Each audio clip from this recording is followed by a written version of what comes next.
The first one that I see most often is people feel rushed and they end up getting a candidate, they think it's good, and they choose that candidate.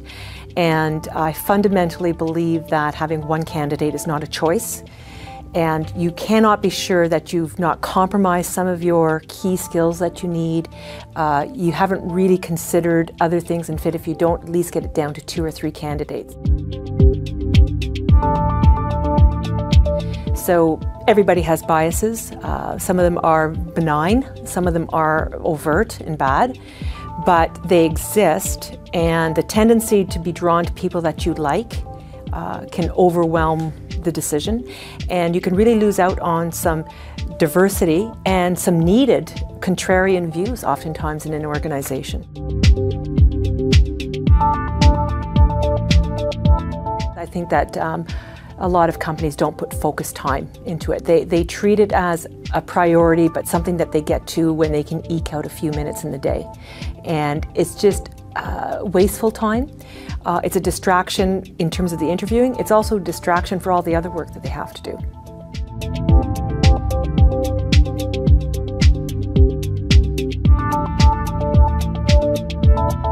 The easy answer, of course, is that it's the first things that need to get done. So development, financing, so you need a leadership team, and certainly companies will run out and hire in those areas. I think the more important aspect is not just the first hires, it's the hiring map, the recruitment milestones that you need to make over time, and knowing what those ones are, and making those at the right time, connected to all of the other milestones that you have to hit in the company, financial, technical, customers, and so on. So there often is a rush to hire a lot in some of those front-end tasks, development and so on, but I would urge companies to hire what they need to hire, but remember there's other critical hires that are coming along as well, and to plan for those. So I'm a huge fan of LinkedIn. I think it's starting to gain great adoption in Canada, which is terrific. It obviously is a social networking site that's very career focused, and it has tremendous reach across geographies, which is important, across sectors, and so on. So I use LinkedIn to post opportunities. I actually put it up on my own network and send it out to my network, which generates a lot of hits because your network quickly becomes 5 million people. And so I do post jobs. I also do very customized, I use the search technology in LinkedIn, which is very good. They've created some pretty sophisticated algorithms to job match candidates. They have a feature called in-mail credits, and the in-mail credits allow you to send an email through LinkedIn to candidates that you don't know. And it's a great opportunity to reach out to a passive candidate who's not going to job boards looking at your opportunity, yet they fit what you're looking for. And I send out very customized introductions of who I am, who I'm representing, who some of the other players are that we are, the CEO and so on, and let them know that we're interested in chatting with them. And most people will at least respond to that. And of course, each time you get a response or you connect with someone, it's very easy to send them a LinkedIn invitation. And of course, you're just continually expanding your network. So it's a very powerful tool. And it does take some work, however, because the network is so big. So again, it's not time, saving. It does take some work, but it's a good site to go to find the passive candidates.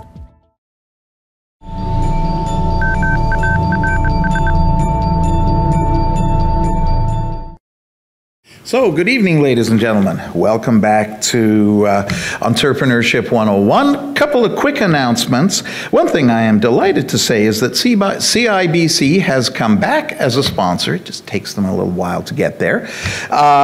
So I now get to say that Entrepreneurship 101 is generously supported by CIBC. And I haven't heard whether any of the CIBC reps have been able to make it tonight, but if they're here, we truly thank you for your generous support. Second announcement, The Upstart competition, as you know, the deadline was last week. We have a horse race. We have 32 entrants.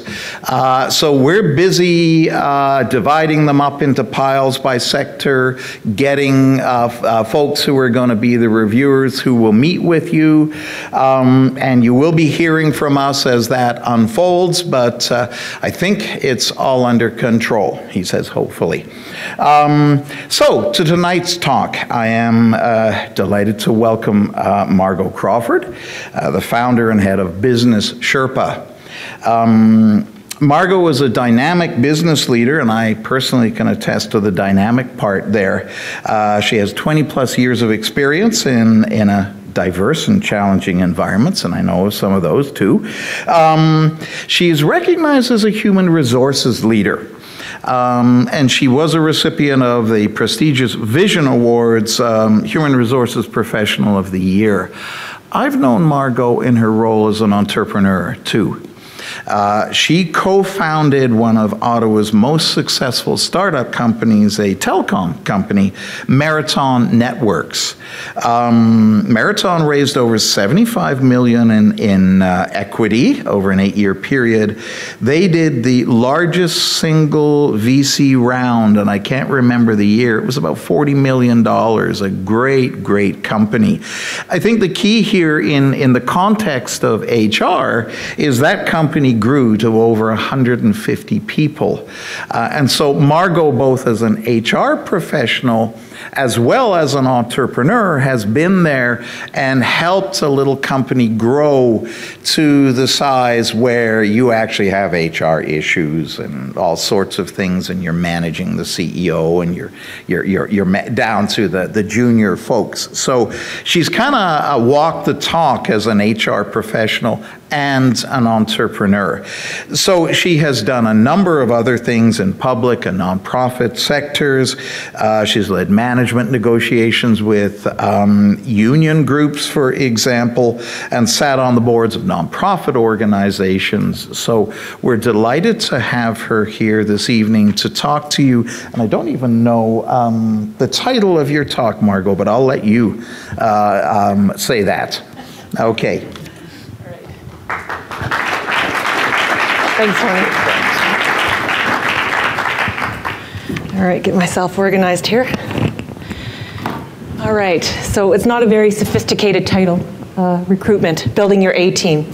So first of all, I'm delighted to be here again at Mars doing these presentations, and this is a slightly different audience than I presented to before, but an equally important topic, and hopefully I can give you some good information and a couple of interesting anecdotes. So beginning with the goals, so what I really want to be able to do is give you a sense of why I'm focusing on recruitment. That's the focus of the evening. So why is effective recruitment critical to an organization? When should you recruit, and how do you use a really complex and comprehensive plan? And excuse me, how do you execute an effective recruitment plan? So I'm going to get into a lot of details in each of those sections. So Tony's already given you some of my background as Business Sherpa. Just to explain what Business Sherpa is, that is my moniker, I guess. And I'm essentially a virtual sort of VP of HR. So I support small, emerging tech companies, some here in Toronto, in Ottawa, as well as in California and a few other places in the States. And I also other sort of social venture firms and NGOs, so smaller organizations where they wouldn't normally have an HR group. I've got lots of I guess, scars from my years of HR experience, and I've had, it's actually getting closer to 13 years now of startup environment as well. Tony spoke about Marathon Networks, so obviously there's a lot of experience from that, good, bad, and all good, rich experiences that I'll share with you. And then, of course, supporting the startups in Toronto and Ottawa. So, just beginning, I want to just state the obvious. Why is effective recruitment critical? Well, obviously it's to get the best team available for your organization, that you get the best people at the right time. So aside from that, there's other reasons why it's important. And first and foremost is money. Money is always short. You never have enough, and you have to spend it wisely. Recruitment can be not just costly, it can be wasteful.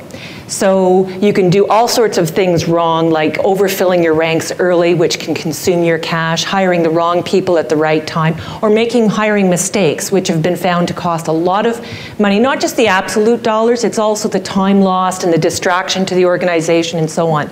So that's an obvious one. Geographic challenges. You will always have geographic challenges when you are recruiting. It can be a mature company or a beginning company, a emerging company, and you may not always find the talent you need right where you are. So you have to know that. You have to be able to plan around that and understand that that will be a condition in your environment. Where your customers are will always impact your recruitment. You have to decide, do you have to have close contact to the customers? Where are they located? What are your markets? Is it beyond North America, etc.? So all of that plays again into your recruitment plan. Market window. We know that a market window can be very tight and narrow, and you have to get that timing right. That's always the case in every business, but in a startup environment, in a small organization, it can be a disaster if you don't get it right. You don't get second chances often, and it can be more than just a simple annoyance to you. It can be, a devastating blow if you've completely missed the market. So all of this plays into why doing recruitment well, planning it well, and executing it well matters. All right?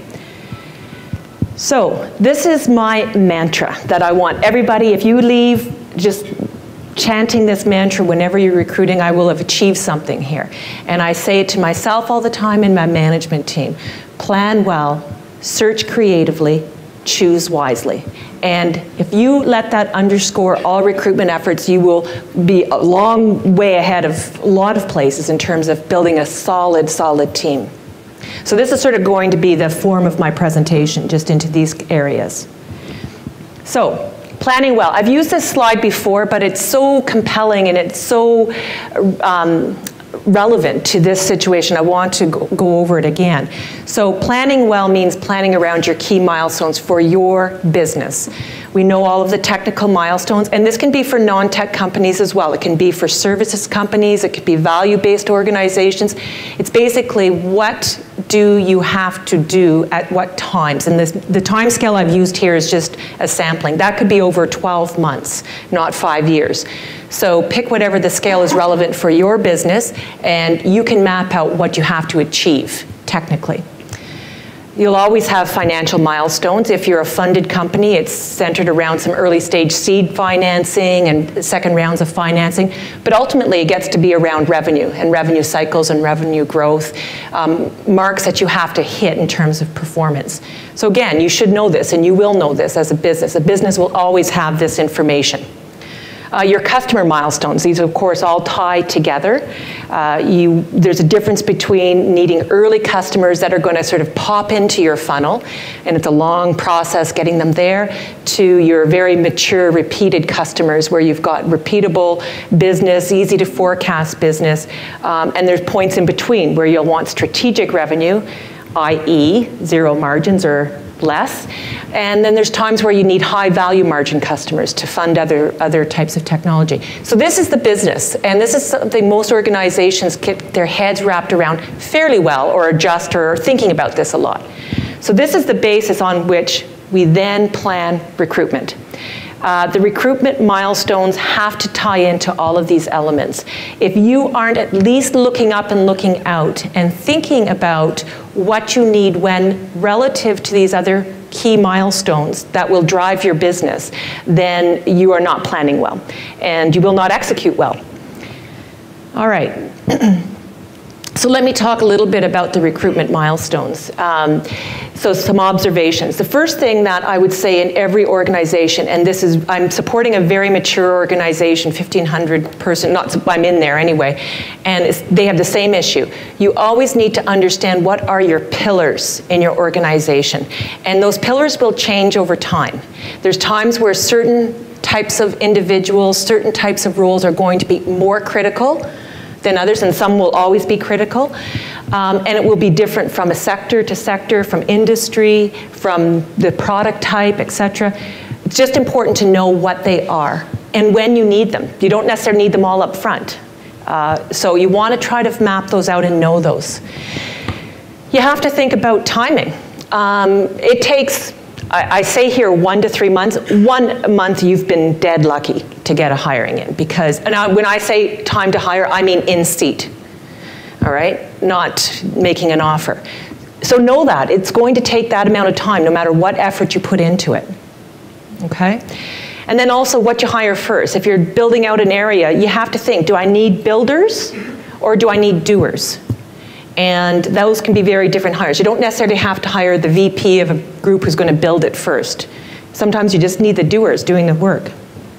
So these are things that will help you when you start thinking about the hiring. It'll help you sort of understand what you need when. Okay, so once you have that plan mapped out, then you have to start thinking about execution, and tight execution in my mind is key. This is a model I've used sort of in different presentations and to management teams and so on. This is a very typical recruitment cycle. You've got business going on, boop, over the wall comes the hiring need, and all this activity goes on, the need arises, you get a job posting, you post it out there, you screen resumes, you do phone screening, all these little steps.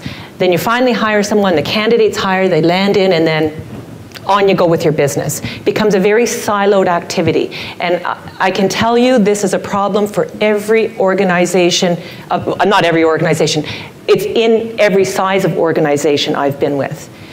So it's not sort of unique to just low resource, hardly have any people to do the work type of environment. This can happen in very established organizations. So this is reactive recruitment, and it is not effective. You can get lucky, and you can put a lot of effort into it, but it's not going to get your best resources most of the time. So the model I like to use is something along these lines. So we've got that sort of yellow big plan, whether that's a 12-month window, a 2-year window, or whatever. And then what you want to do is magnify in on sort of a 3-month rolling window. Okay, this is the big plan, but this is what we need to do now. And of course, conditions change.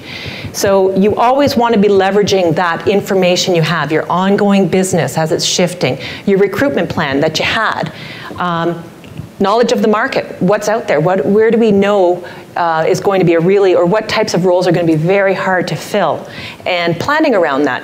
So it allows you to kind of keep that big picture, but zero in when you need to, and then adjust as you go along. And that will allow you to really leverage your resources well. So again, focusing in on a very tight plan is key to the execution of that plan. All right. So all excellent recruitment begins and ends with excellent job descriptions. This is probably the least well-practiced exercise in most organizations. I often get the comment, I need a software developer. And maybe at best I'll get some technical requirements and maybe some education requirements, and here you go. Or it might be, I need a CFO, or I need a call center manager. And the problem, of course, is that without any sort of context to what that is, you're not really knowing what you're looking for. So the job description gives you a lot of clarity. It's a guidepost on what you need. It also becomes a very essential filter now because, of course, when you post jobs, there's all sorts of keyword search and optimization tools that lock in on the language you use in your description that creates matches. So, and there's also people who are very clever about creating resumes with great keywords that match themselves to you. So knowing what you want is critical. And of course, it's a guidepost when you go through the whole process. So when you see someone who looks fantastic, they interview super well, and you're connected, it reminds you that, oh, but we still need someone who can do these things, and that's not this person. So it keeps you focused. So some features of an excellent job description clearly articulates those table stakes. What must you have? So that kick-ass, candidate who looks great, fits well, but can't do these table stakes, really you can't hire them. Paints a real picture of the ideal candidate. So You want to know, what does success look like in this role? You can visually, beyond just these pieces of the checklist, that they've worked here, they've got this education, they've got this technical skill, there's something else that's telling you this is what it really looks like for us. They can do this type of thing. And once you know that, you want to articulate that. You want to be able to tell it for two reasons. First of all, it helps you stay focused. It helps you stay focused on exactly that successful person. But it also is compelling to a person out there that you want to reach. You know, it speaks to them. It will tell them, oh yeah, that's me. This is interesting. This is not vanilla. This is the type of person I am. So it helps in that sense as well. And of course, you should be selling the opportunity in the job posting. You know, you want to talk about if you were doing the bleeding edge, the newest type of technology that really is all the rage, or you're in a great sector or industry, or it's a startup environment, whatever. You want to bring that out. This I almost never see on job postings anymore, except the ones that I try to push out in some organizations. Put a deadline on it. Again, going back to tight execution, I'll come back to why I think this is really important. You want to sort of cap it out. Okay, we're going to do this by this point, and it keeps everybody, including candidates, marching to the same timeline. So this is an actual plan. This is one I'm working to right now. In fact, just this afternoon, I was down there on the first round of interviews in this week, doing some of those. And this kind of, if you look at it, it's got the features I was talking about.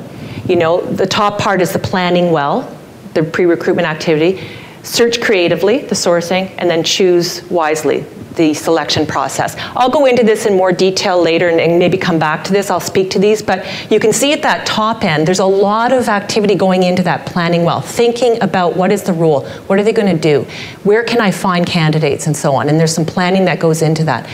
The other reason why I like putting a project plan together, even though it seems kind of anal, it keeps everybody on the same timeline. It allows you to pre-plan interview dates because goodness knows time evaporates. And it allows everyone to stay focused at certain moments in time when you need their attention.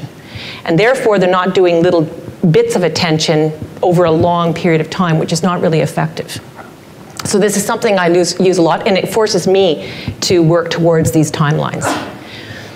So now that you've got that plan, now we're going to talk about sourcing. And I just thought for the benefit of this group, I'd go into this in a little bit more detail.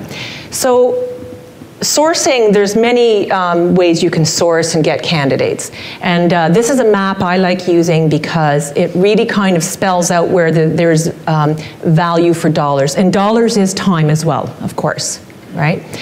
And oftentimes the thought is that if you put a lot of money into it, if you put a lot of time, eventually you're going to get a great result. And that may happen, but it may not happen.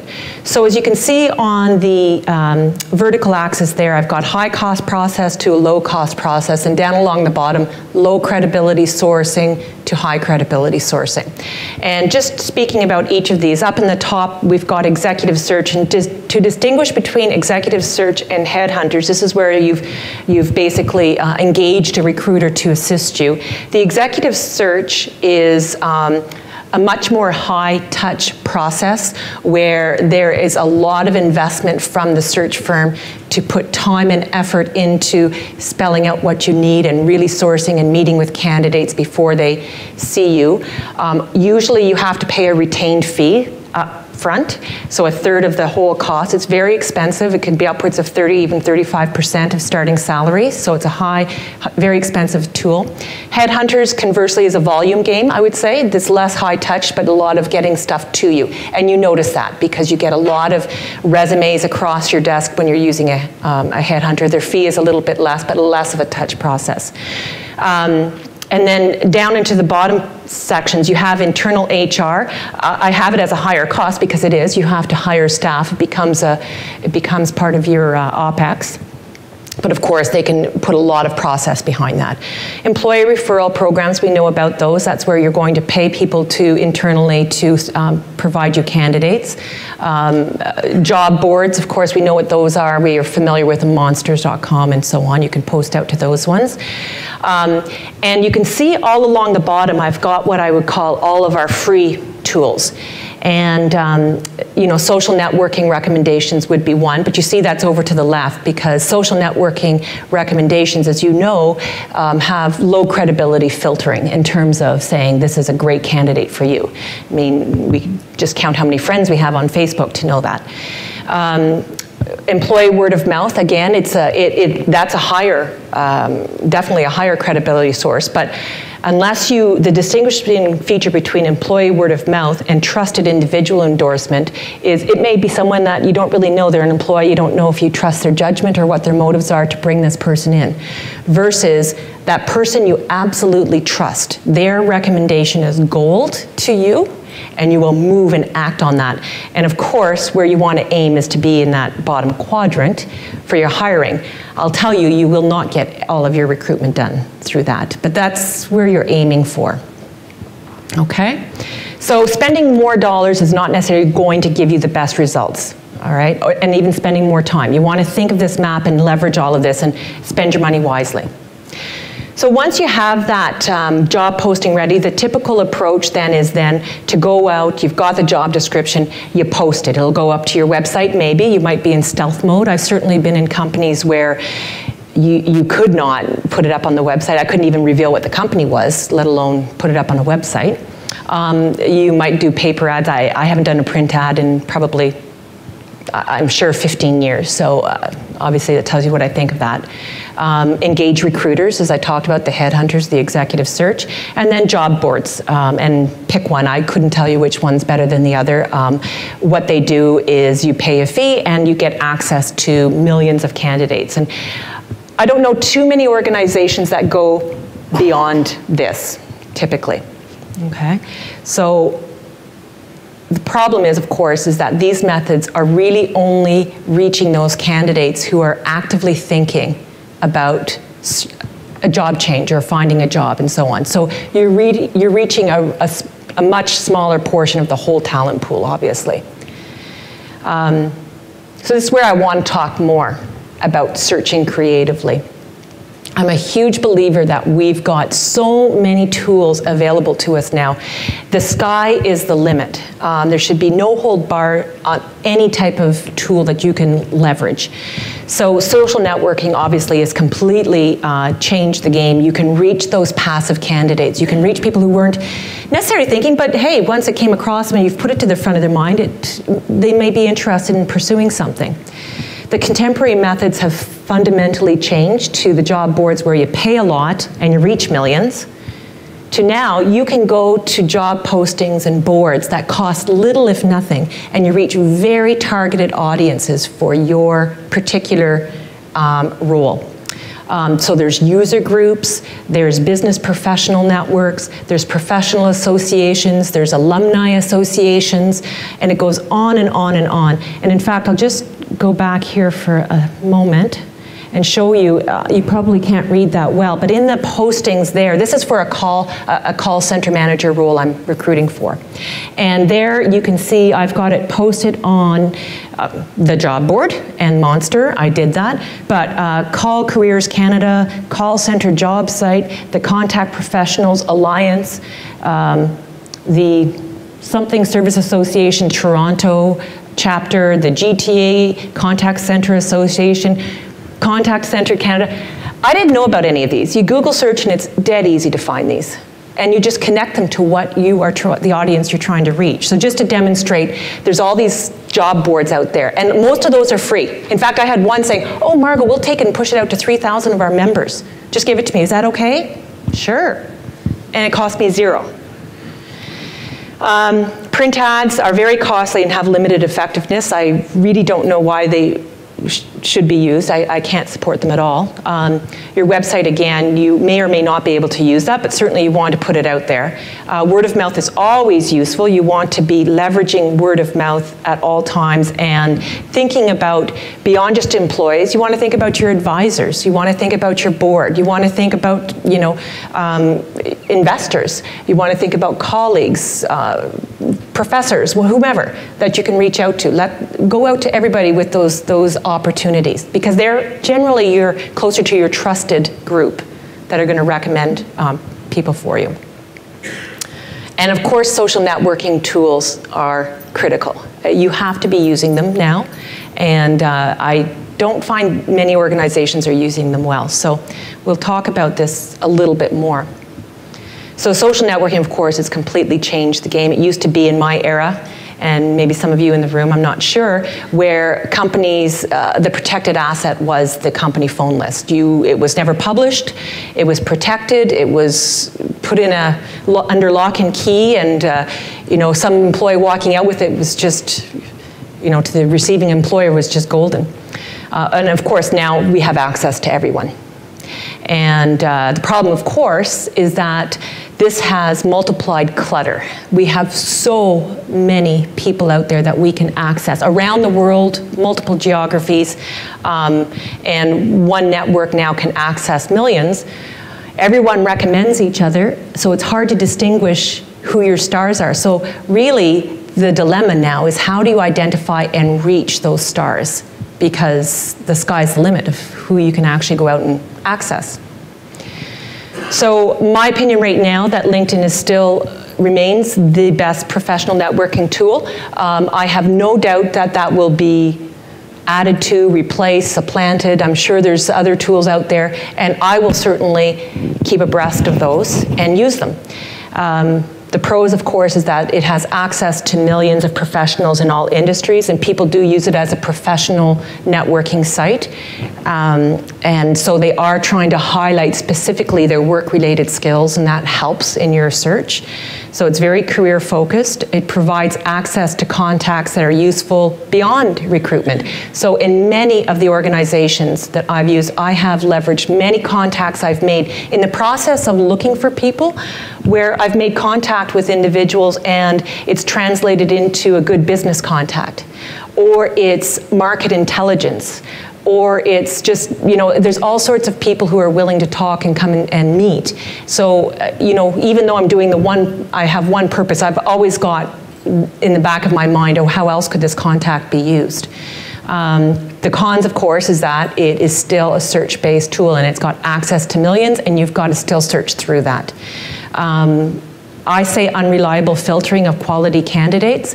They've gotten very good, as other organizations have, and social networking tools, to create very strong optimization back-end systems, so that they are very good at trying to make good matches with the keywords on your job descriptions. The reason why I say it's unreliable, first of all, the recommendations are questionable. I'm not saying that they all are, but I don't know them, so I can't necessarily rely on them. And also, people are becoming very sophisticated about how to promote themselves and push themselves up the rank in terms of a hit for social networking, automated search. And this goes on and on and on. As one gets better, then the other person gets better at creating a good resume that brings you forward. Also, I would say in the US it's huge, in Europe it's huge, of course. The adoption in Canada, the network is still light, I would say. It's getting much better. Even when I was back here, back in the fall of last year, I would say it's improved since then. And it's kind of starting to go up this curve, which is great news. So tips on effectively using LinkedIn. So I post every opportunity I have on LinkedIn. So I have a network, it's contacted, and it goes out to my network, and of course that gets pushed out further. And it costs about $150 to post. You can get it less if you buy job packs. And the interesting thing is you put it out on your group, but then you can push it out to all of the member groups that you have joined. So another tip, I constantly am joining groups, and I get accepted a lot, and I don't know why that is. I think it's because I'm putting jobs out there. So I belong to, for example, the PEI Business Professionals Group. I think there's 95 people in there, but I needed that group at one point, so I'm a member of them. I'm a member of the California-based Hadoop Users Group. I'm a member of the IT Healthcare. I can tell you I know nothing about any of these things, but I am part of those groups, so when I put a posting out there, I can push it to the groups I belong to.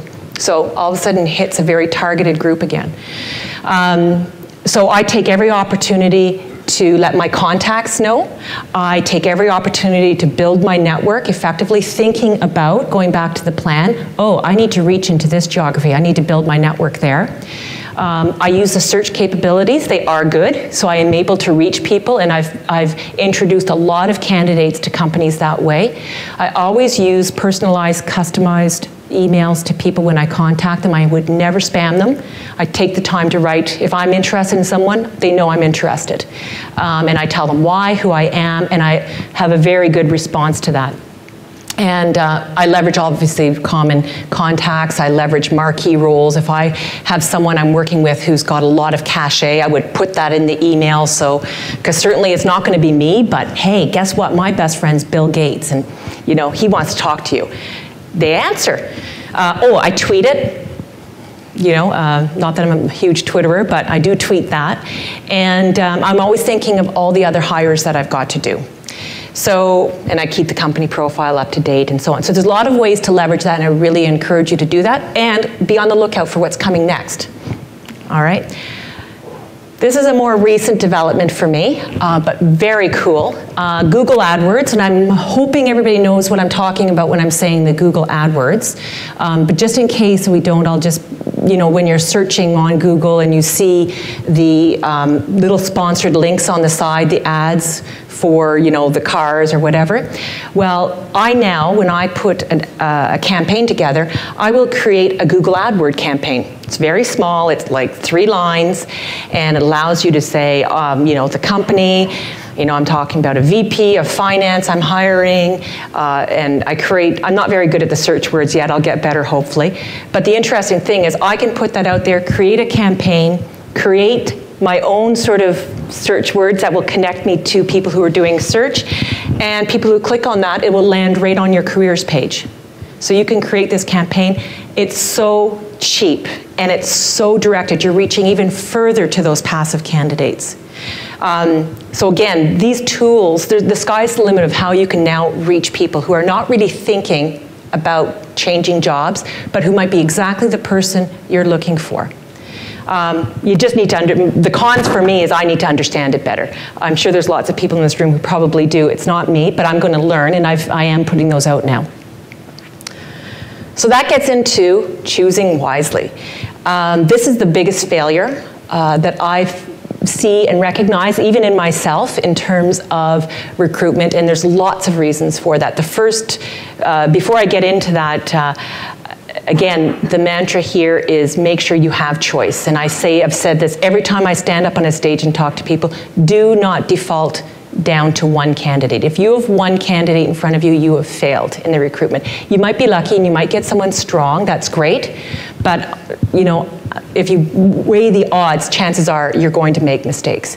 You always want to be in a position to have 1, 2, maybe 3 really solid candidates to choose from. That is very powerful, and you will make good choices. So I never stop trying to put things in at the top of the funnel until a candidate's hired. I never stop. It just keeps pushing them in. So aim for a choice of 3 at the end of the process. So once you do have those 3 great candidates, choosing is the biggest challenge of all.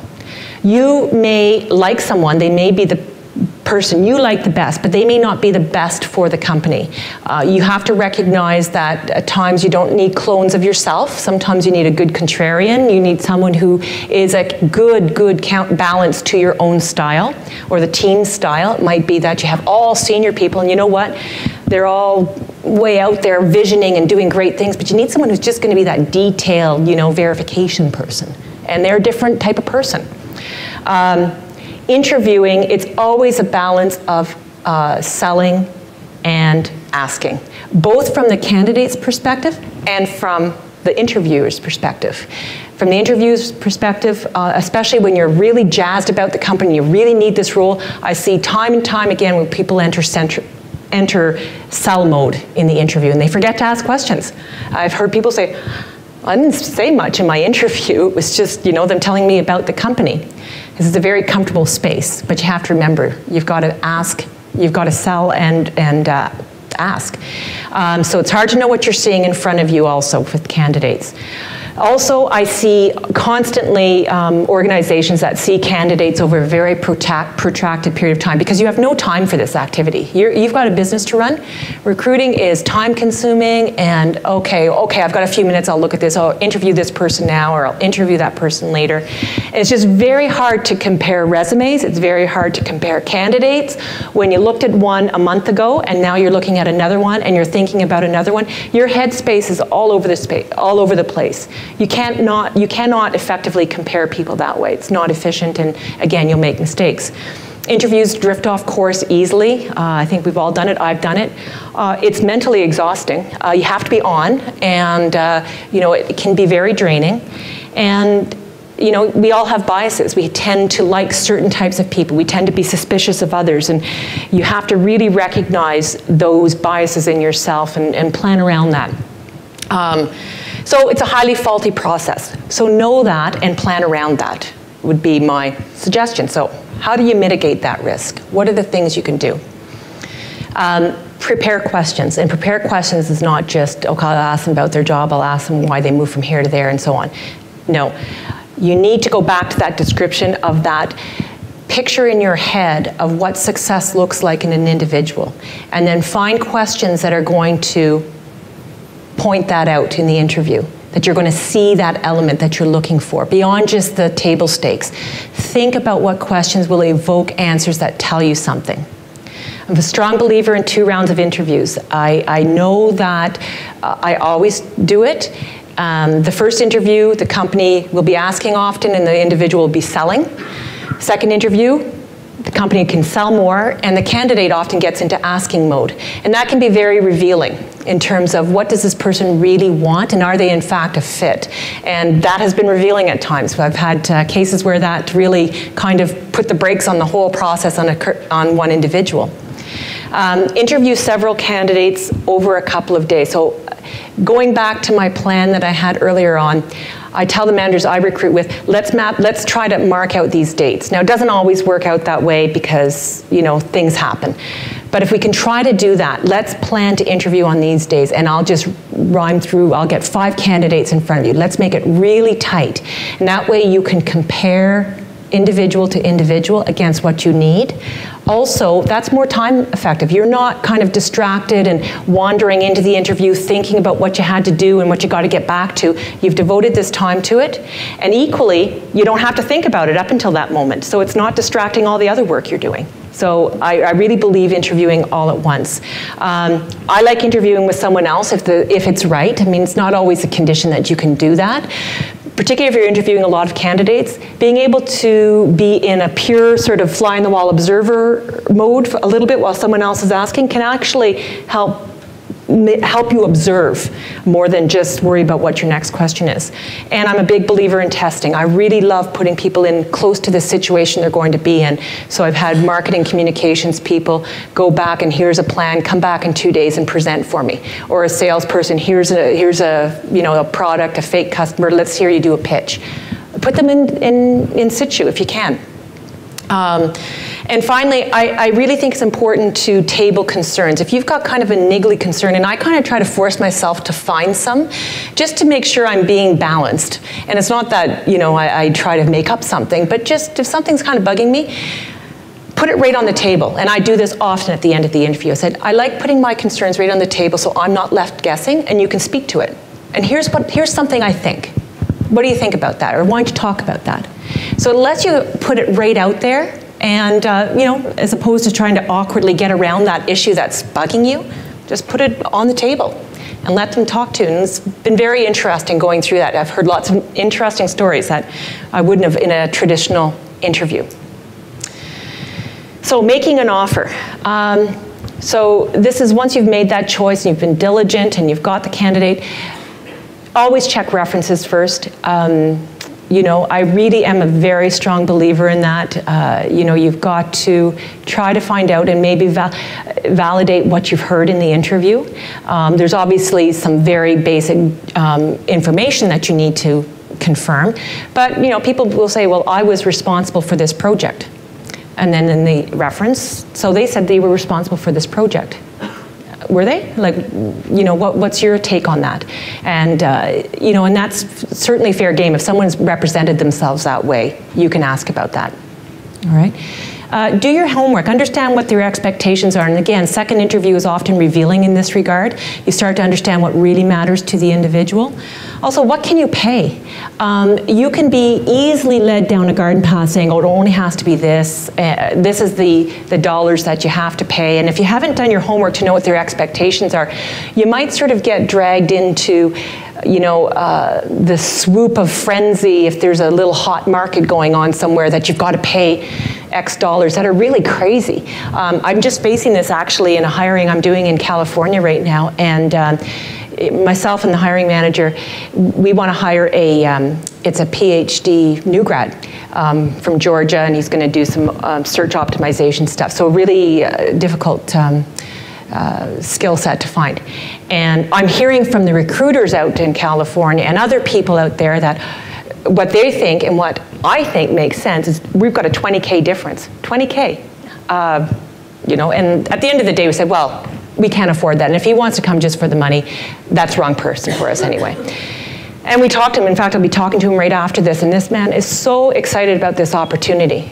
This is going to be a great learning opportunity. He's just finished his PhD, can't wait to operationalize and get some experience. The money was really secondary. I mean, you can't be dumb about it, but you know, it was a fair salary. So do your homework and bundle up your offer. Know what exactly it needs to look like. It's more than dollars. It's opportunity. It's what the company's doing. It's options, maybe benefits, whatever. Really think of the whole package and sell it that way in an offer. Verbal offers, always written offers, and make sure you get good legal advice on your employment contracts in any jurisdiction that you're in, not just Ontario. Don't take an Ontario contract and provide it to someone in Texas, which I've seen. You have to, it's worth getting some legal advice on that. That will protect you in spades down the road. And once an offer is accepted, I say wrap your arms around that individual till they're right in seat. Get them excited and keep connected, so any of that dissonance that happens after accepting an offer or an employer trying to you know, counter offer, you want to eliminate that risk as much as possible. So that's going through my plan well, search creatively, choose wisely mantra. The key tips on the planning well: know what you need to hire and when you need to hire, so plan it out well. Search creatively. Dollars spent does not necessarily equal saved time or quality results. You know the quadrant you want to move towards, try to work as hard as you can to get to there, and planning well will help you do that. Use all the tools available to you. There is so much out there, and it's so easy to reach people. Don't just rely on traditional methods and hope that once you put it out there, just realize when you're doing that, you're reaching a fraction of the pool you want to touch on, okay? And then choosing wisely. The most effective plan has a very clear job description that's going to tell you and really paint the picture of what you want. You're going to have a very, very tight execution plan and march to it. Keep yourself focused on the plan so that you don't let it basically sweep into all other aspects of the business. And results in the end, choices, this is going to obviously result in choices that allow you to make a good choice, an actual choice that's going to give you the best possibility for success in your recruitment. So I think that is the end of what I have. I keep looking at my time. I've got 2 minutes and 27 seconds left, so that's just more time for questions. But anyway, it was a pleasure to share this with you, and I'm happy to take any questions or comments or observations that people have.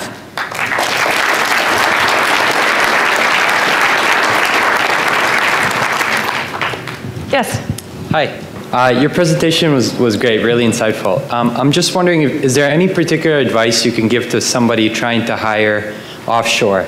Are there any particular tips, anything you look for when interviewing somebody offshore or somebody you can't really see face to face? Yeah, and I've done a lot of offshore interviewing. I set up a development center in Shanghai and also sales individuals all over the world. Ultimately, I would try to get some sort of visual representation of them. I have done telephone interviews. Do you mean in terms of reaching or actually selecting? Because the reach, you can reach them through the same methods. Yeah, I'm not really concerned about reaching. I'm talking about selection. Exactly. Like, how do you choose them? Yeah, it's really challenging. I would use the same process where you really tighten it up and you consider a lot of different candidates. I've used telepresence tools where it wasn't realistic to bring someone in. If it's a really key hire, ultimately, I would highly, highly recommend a face-to-face. And maybe that can be tied with a business trip where you're going, or someone from your board or someone you trust is in the location or they're traveling. Ideally, it's you going to them because then you can kind of maybe see a few candidates. But like I've hired a lot of VPs of sales in the Asia region, and I never have had success where I haven't at least met that person. So that would be my tips. Okay, and if you're not in an opportunity to meet them directly, then maybe teleconference. I would do a teleconference just to get, there's value in seeing a person. I think it really, you just get another sense. And you probably want to do a couple of them, a couple of rounds. Okay, thank you very much. You're welcome. Thank you for an excellent presentation. And my question is, do you videotape your interviews? Is there a position on that you have? I have never videotaped my interviews. I'm not sure just my gut feeling around the reason I guess I haven't done is I'm not sure what value it brings. I think it's a very, face-to-face interaction, and that's where the value is. I'm not sure what that would add to the process. I think it would make me more uncomfortable as an interviewer, and certainly the candidate more uncomfortable, and might add yet another sort of barrier to a good, effective selection process. That's my personal feeling. Okay, thank you. All right. Yes. Thank you for a great presentation.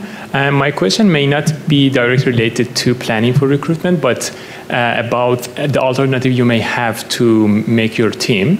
As you said, cash is a critical factor for a company, particularly for startups, before they can develop their services and products and bring cash inside.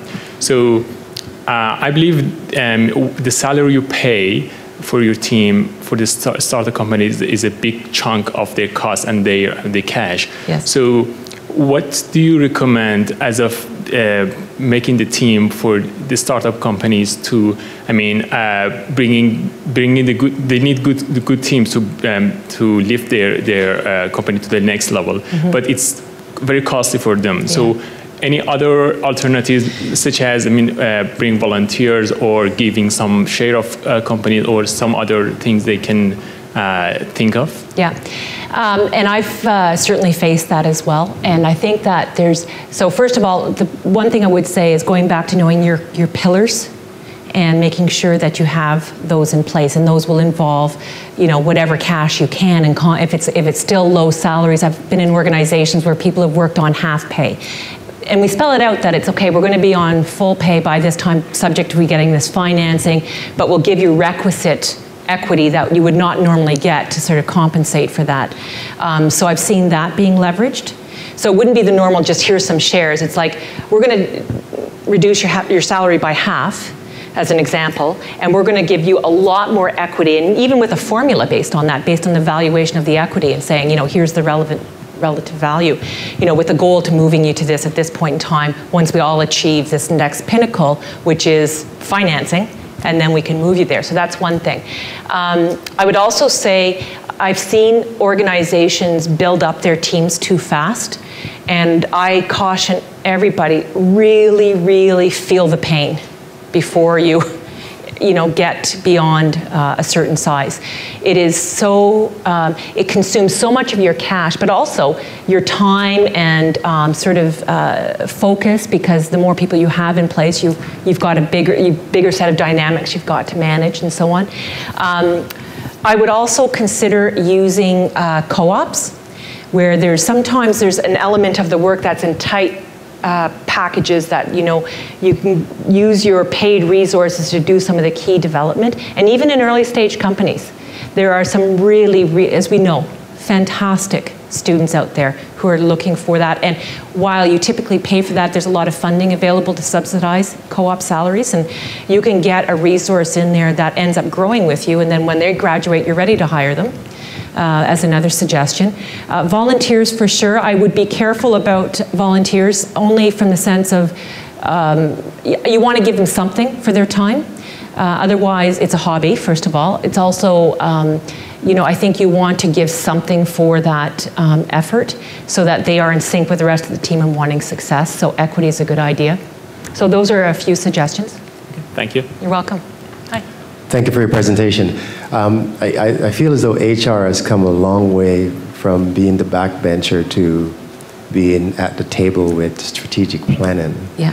And so I like your presentation on that. So I wonder if you could talk about just the environment we're in right now in terms of this entrepreneurship culture and drive that we're in, and just how the trends and how that influence organization, Yeah. entrepreneurship, and how do you set criteria for hiring? Is entrepreneurship, I wondered if you... Is that a character you look for in someone, maybe? Yeah. How do you...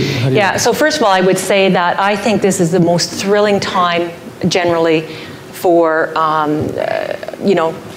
basically business in Canada, in the sense of, we have definitely moved away from individuals my age as well as new, thinking that they've got a career, in one spot for life. The idea that you will change, I think, has become very settled in people's minds as opposed to a panic sense.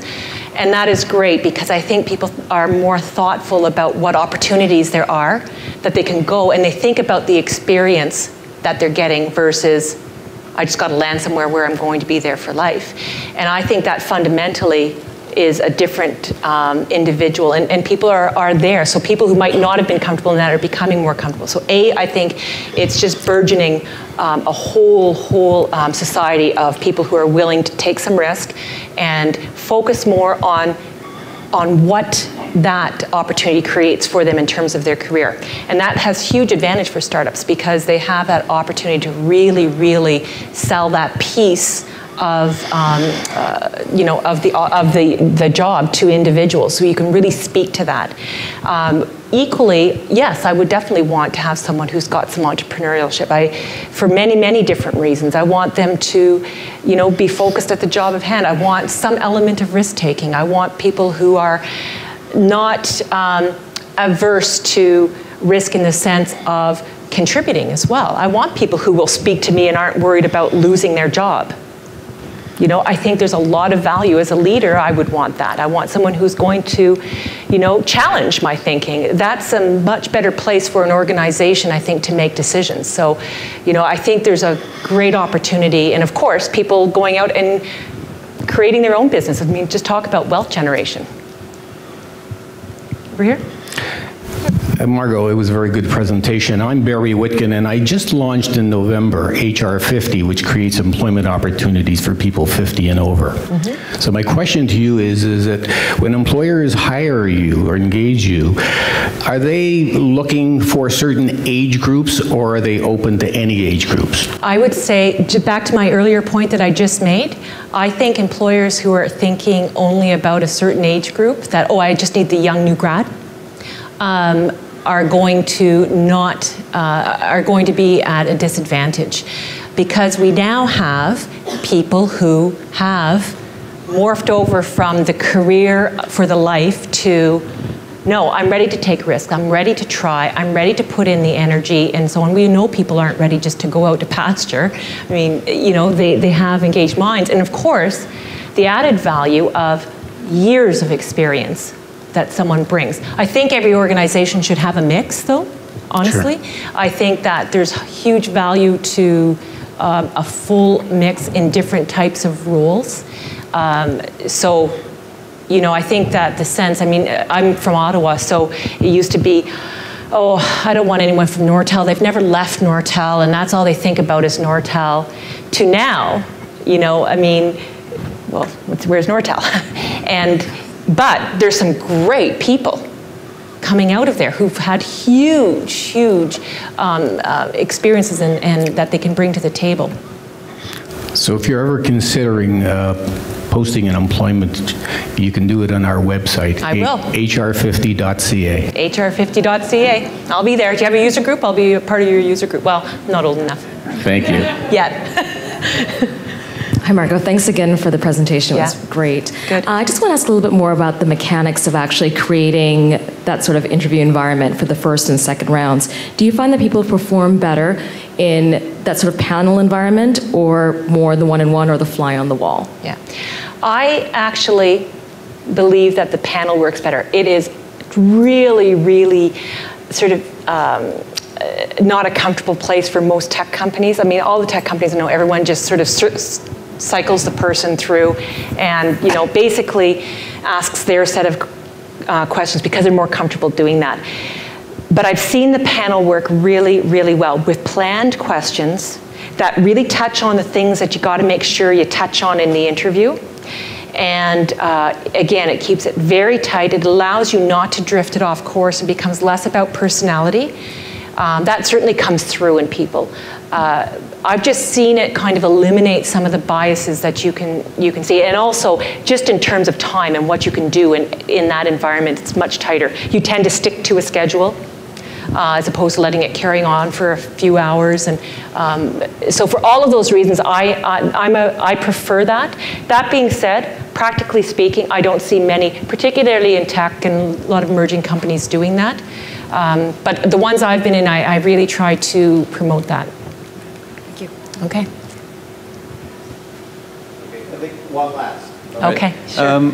I just had a question about hiring individuals for technical positions that you might not be familiar with. How would you go about that I'm personally not familiar with, like the technology? Yeah, for example, a software engineer, and they're giving you all these qualifications, but you're not familiar with the material. Yeah, so obviously I wouldn't be the only one interviewing because I would want someone who would be interviewing who can, as I mentioned before in testing, of even sort of, you know, you can design types of questions or even little assignments. I used to have this one fellow I worked with and oh my goodness, they would whiteboard for an hour. That was the interview and it was all drilling through and he was just testing their intellectual mettle in a certain area. That being said, what I still think that you have to, where I use the sort of the technology, and I have no knowledge. I mean, I have an arts degree. I don't have any technical knowledge, but I do understand to the level I need to understand. When someone says they need this skill, I go one step further and try to understand how it's used. So, for example, you know, I've got a lot of database work and you know, multi-sector and all these things where information's going out to all these multiple databases. What was important for me to understand was that these are high volume. And I said, well, what's high volume? 8 billion a day. Okay, that's different than 1,000 a day. So when I interview someone and they say I've had, you know, 1,000 a day doing this blarty-blart that I have no idea, I'm thinking, that doesn't really fit. So it's just getting context around from my perspective, but I would always have someone who has the wherewithal to be able to really test that out. And if you don't have someone in-house, use a colleague, use someone else from another organization. What about for startups? And you're not quite sure of that technical skill? Well, I think that, again, even if within your startup you don't have that, look to your networks, trusted people in other organizations. See if you can get, I've had people from other organizations help interview in another spot. But make sure you have some, because if you don't know, you don't know. And you need some way to find out. So use your board, get a contact, get an expert. Go back to school, get a professor, whomever. Just use all of your networks, but you've got to validate that. Okay, thanks. Use your Mars advisor. Use your Mars advisor. Good, all right. Good, would you join me in thanking Mars?